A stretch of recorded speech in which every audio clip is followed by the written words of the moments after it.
Þetta mikilvægasta áætlun Guðs. Það frelsun sálarinnar, að allar sálir komist inn í hans ríki.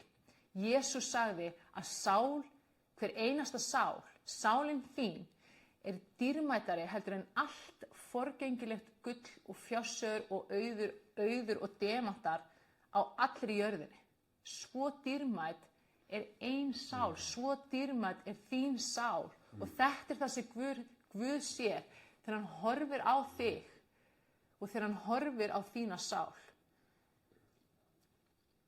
Og þegar við erum búin að stíga þetta skref, og ef það einhver hérna að horfa sem hefur ekki stigið þetta skref, þá munum við gera það hér á eftir. Þannig að staldraðu við og stígðu þetta skref. Þetta frum tilgangur okkar. Af hverju erum við hérna á jörðinni? Til þess að endurfæðast, til þess að komast inn í himnaríki Guðs.